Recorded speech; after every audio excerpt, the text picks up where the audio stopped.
பப்பாளி பழம், பப்பாயா இதில் அவ்வளோ பெனிஃபிட்ஸ் இருக்குது. நமக்கு ஈஸியாக கிடைக்கக்கூடிய ஒரு ஃப்ரூட்ஸும் கூட. இதில் விட்டமின் சி, விட்டமின் கே இருக்குது. வெயிட் லாஸ்க்கு யூஸ் ஆகுது. Boost of immunity, improve our visions, கண் பார்வைக்கு அவ்வளோ பெஸ்ட்டு. சுகர் பேஷண்ட்ஸ் கண்டிப்பாக எடுத்துக்கலாம்.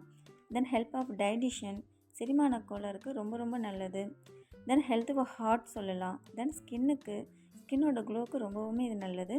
ஹேர்க்கும் கூட ரொம்ப நல்லது. ப்ரெக்னென்ட் லேடிஸ் மட்டும் இதை எடுத்துக்க வேணாம், அதர்வைஸ் எல்லாமே சாப்பிட்லாம். Good for health. தென் இதில் இருக்கிற சீட்ஸ் இருக்கக்கூடிய ஃப்ரூட்ஸாக பார்த்து வாங்க. அதான் நாட்டுப்பழம். அந்த பழத்தில் இருக்கிற ஸ்கின்னையும் சீட்ஸையும் ரிமூவ் பண்ணிவிட்டு மிக்ஸி ஜாரில் 2 ஏலக்காய், தென் கட் பண்ண பப்பாயா பழம் எல்லாம் போட்டு கொஞ்சமாக வாட்டர் ஆட் பண்ணி ஜூஸாக நான் எடுத்துக்கிறேன். இதில் நீங்கள் நிறையா தண்ணியை ஊற்றி ஜூஸாக பண்ணிக்கலாம். நிறையா நீங்கள் தண்ணி ஊற்றி ஆட் பண்ணிங்கன்னா கண்டிப்பாக அதில் சுகர் இல்லை நாட்டு சர்க்கரை ஹனி ஏதாவது ஆட் பண்ணி ஆகணும்.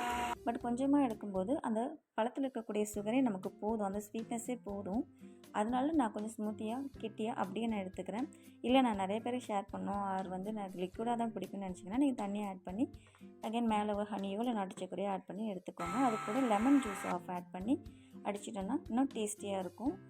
அவ்வளோதான். இதோட பெனிஃபிட்ஸ் அவ்வளோ இருக்குது. கண்டிப்பாக டெய்லியும் கொஞ்சம் கொஞ்சமாக எடுத்துக்கிறது ரொம்ப நல்லது. அதிகமாக எடுத்துக்கிட்டாலும் கொஞ்சம் ஹீட் ஆகும் உடம்பு.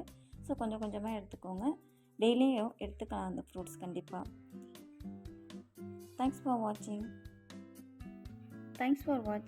லைக் பண்ணுங்கள், ஷேர் பண்ணுங்கள், பிடிச்சிருந்தால் சப்ஸ்கிரைப் பண்ணுங்கள். பாய்.